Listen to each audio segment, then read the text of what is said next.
Bonjour, c'est Papa RC. Bonjour, c'est Papa RC. Donc voilà, le deuxième, demi-projet. Le demi-projet, on va dire ça comme ça. Le truc de transition. Alors, alors le truc hyper SST, c'est super bien. Par contre, c'est vrai quand vous avez fait 20 ans de RC et de voiture, il y a un moment où c'est trop facile. Donc c'est trop facile à piloter, ça va trop bien. Et l'enjeu, voilà, la difficulté, c'est aussi un peu le challenge. On cherche toujours un peu plus pour piloter. Donc je me suis dit, allez, on va tenter un Monster Truck. Donc l'Hyper STE est parti chez un nouveau propriétaire. Et puis chercher un Monster Truck. Donc en regardant les vidéos sur le net, évidemment en regardant un peu Manille, proposait, il vint un choix qui paraissait à peu près évident, sans être le X-Max, parce que ça reste intouchable pour l'instant au niveau budget cette année. Il y avait l'Hyper MT Sport Plus. Donc parce qu'effectivement c'est une brute, parce que ça tire partout, ça fait des doubles flics, ça fait des machins, c'est un truc bidule. Et puis bon, mine de rien, je me suis rendu compte que c'était aussi, a priori c'est quand même très facile à piloter aussi. Donc je me suis dit peut-être que je vais m'emmerder aussi également. Donc je cherchais quand même quelque chose d'une belle taille, d'un Monster Truck disponible, pas trop cher. Donc j'ai regardé les Zen Colossus, on n'en trouve plus, bon voilà. Bon, ça s'est fait, des Reapers pareil, c'est intouchable au prix, pour mon budget en tout cas. Donc j'ai commencé à regarder ce qui est dans cette boîte et que l'on va ouvrir ensemble. Donc ça vient du 04. Tac. Le mec hyper sérieux, alors juste, voilà, il met hyper sérieux, il te fait des photos, il répond à tes questions, il donne les SMS, il te dit d'où ça vient, combien de fois il a fait, quelle utilisation il a fait. Pour ces sommes-là, globalement, vous pouvez quand même s'en assurer. Hein, voilà. Et puis c'est vrai qu'il y a une nouvelle mode, entre guillemets, je pense que pour tous les acheteurs sur PayPal, vous avez dû vous rendre compte, il y a les nouveaux trucs là, paiement entre amis. Donc effectivement, le paiement entre amis, c'est bien pour les gens qui se connaissent. Effectivement, tu ne payes pas les frais PayPal. Mais quand tu ne payes pas les frais PayPal, tu ne payes pas bien sûr l'assurance PayPal qui va derrière. Donc si tu as un souci, entre guillemets, tu l'as dans le... tu l'as où il faut pas. En gros, tu l'as où il faut pas. Et donc, faut faire attention. Voilà, si on vous propose ça, ça peut se faire sur les petites sommes. Voilà, globalement, vous prenez pas trop de risques. Si on vous propose sur les grosses sommes, et bien là, il faut quand même blinder le truc, avoir les numéros de téléphone, les adresses, vous l'appelez, vous regardez un peu sur internet, vous checkez un peu ce qui se passe. Donc voilà. Donc, oh, une boîte dans une boîte, c'est dingue, c'est des poupées russes. Non, c'est pas une boîte, on verra ça tout à l'heure. Une radio. Bon. Vous connaissez ma position sur les radios, moi j'aime bien en avoir une. Donc celle-là, elle va peut-être rester en stand-by ou être vendue. Mais c'est bien, c'est une Cougar. Une Cougar qui permet, en fait, avec tous les petits potards là, de limiter les freins, de limiter le power, les trims gauche-droite. Bon, une petite radio bien complète. Mono modèle par contre, mais bien complète, 4 piles. Vous êtes content. Donc ça, on verra ce qu'on en fait. Alors, c'est là où on rigole avec l'ensemble des chips. Alors, des pièces qu'on verra tout à l'heure. Et ce qui est intéressant, c'est ce qu'il y a dans la boîte. Hein? Et alors voilà, je vais vous présenter à l'envers. Le truc, c'est... Voilà, évidemment, comme il y a marqué sur la vidéo, ça va être vraiment challengeant, on va dire. Des pilotes, un gros pilote. Voilà, avec la tête de mort,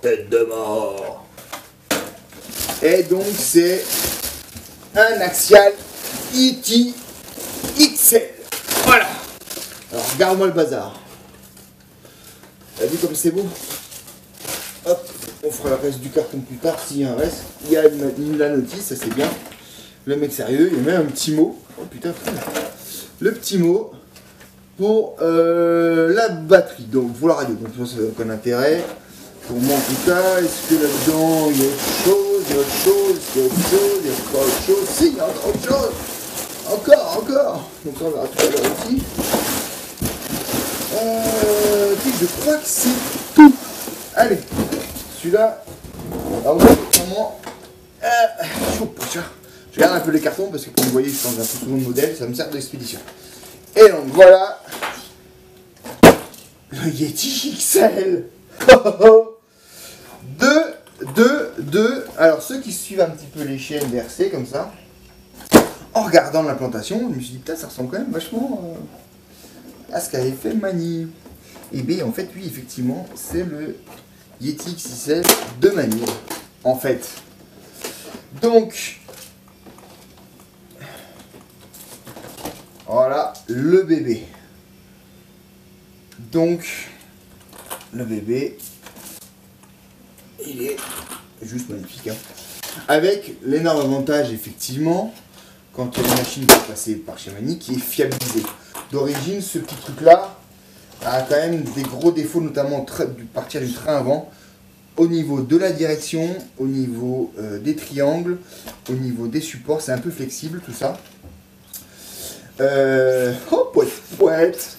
Donc en fait, globalement, Mani a pris la machine, comme toutes ces Mani, et alors je vous engage, hein, pour ceux qui ne connaissent pas, à aller voir, c'est RC Mani, RC Garage 68. Allez le voir, ce qui est terrible dans ce qu'il fait, ce qui est vraiment très très bien, c'est qu'il prend une machine de lambda et il la fiabilise. Quand il a confiance, quand il a envie d'aller pousser, il a des potentiels, il la cherche, il l'augmente, il l'améliore pour la fiabiliser, pour qu'elle soit, entre guillemets, correcte.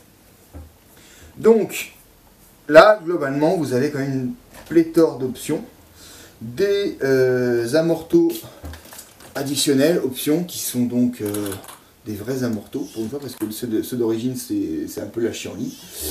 Il a changé, je vous mettrai les liens, parce qu'il fait quand même mieux que ça que moi.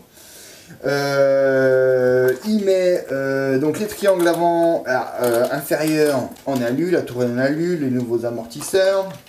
Il a changé le combo d'origine, celui-là je vais le motoriser en 6S. Donc là on a un 1800 kV. Avec un gros cerveau Savox 36 kg 1230, donc on a vraiment de quoi voir le truc. Tiens, je vais tout faire un peu peut-être te frustrer de moi. Donc voilà le bazar. Avec un Hobby Wing, si je me trompe pas comme ça à la Washu, on doit être en 74.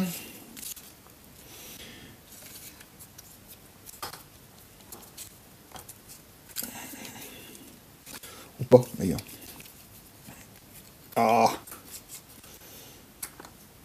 Non, donc on est plutôt sur du 60.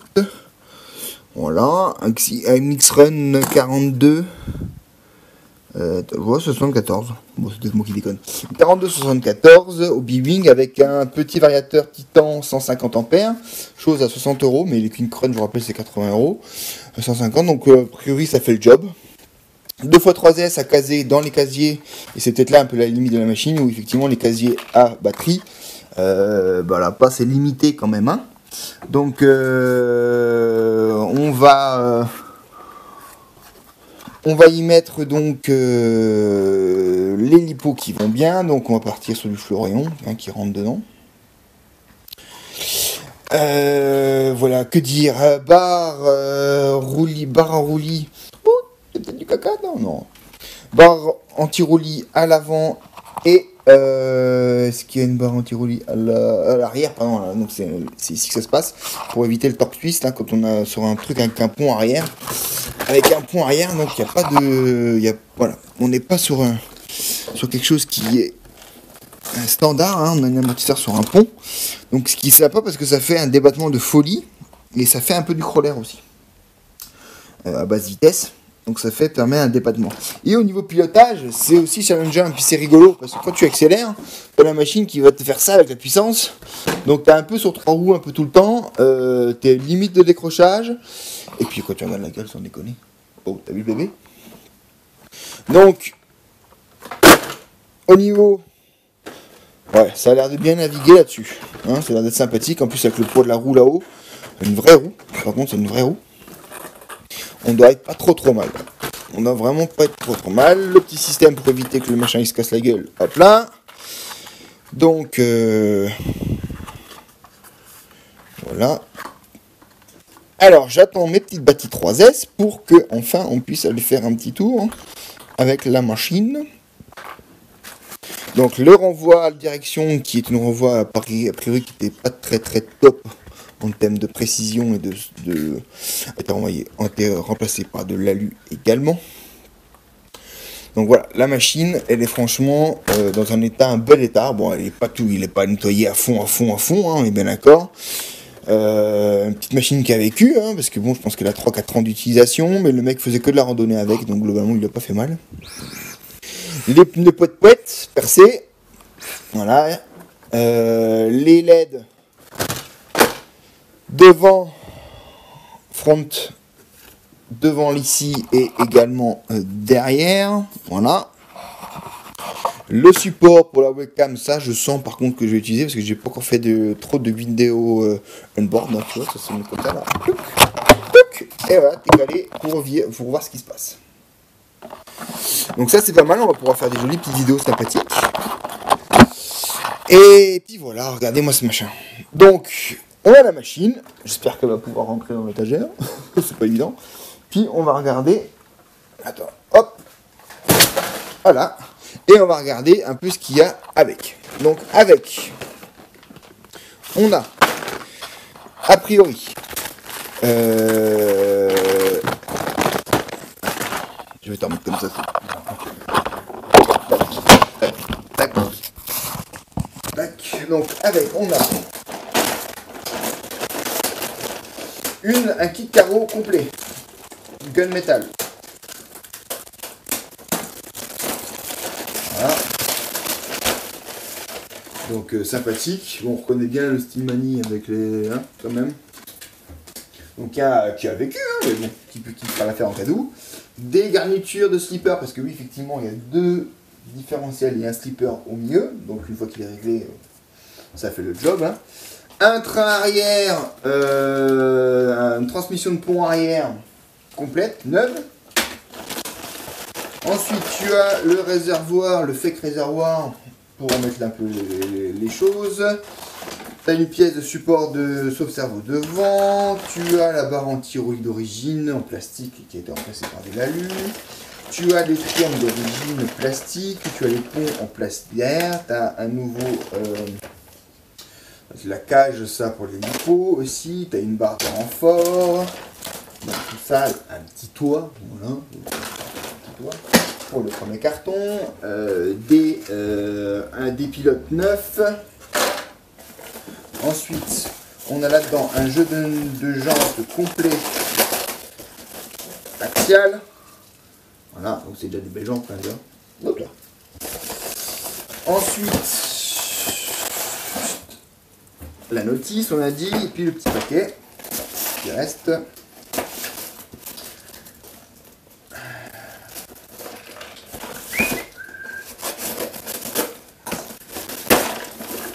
Donc, il m'a donné avec de la gaine pour faire les branchements. Ça, c'est sympa. Des velcro, des autocollants, des straps, un outil multi-usage qui peut toujours servir sur le terrain. Voilà. Ensuite, là-dedans, bah, tu as des ressorts, tu as un renvoi de direction orange tout neuf, alu. Tu as encore des casques pour les personnages, tu as des ressorts d'origine, hein, parce qu'effectivement Mani a remis les ressorts d'origine à l'arrière et a mis de l'avant des ressorts qui étaient un peu plus durs de mémoire. Encore du fil costaud pour les sonotiques, les supports de support, super monteur, les pièces d'origine qui ont été remplacées à la nuit, des coupelles d'un morteau, des coupelles d'un morteau. Donc voilà, de quoi un peu voir venir en termes de pièces, et puis une fois fiabilisé comme ça, de toute façon j'ai pas trop de crainte sur la fiabilité du truc. Donc normalement, je vais recevoir d'ici peu mes Lipo 3S, et puis on va, comme c'est ressouder les bonnes prises, déjà, et puis on va faire le petit essai vite fait, pour voir ce que ça dit là de l'histoire. Et on se donne des news donc dans quelques jours, quelques semaines, je sais pas quand ça sortira, voilà. Et je vous fais tous des gros bisous. Allez, à plus, ciao.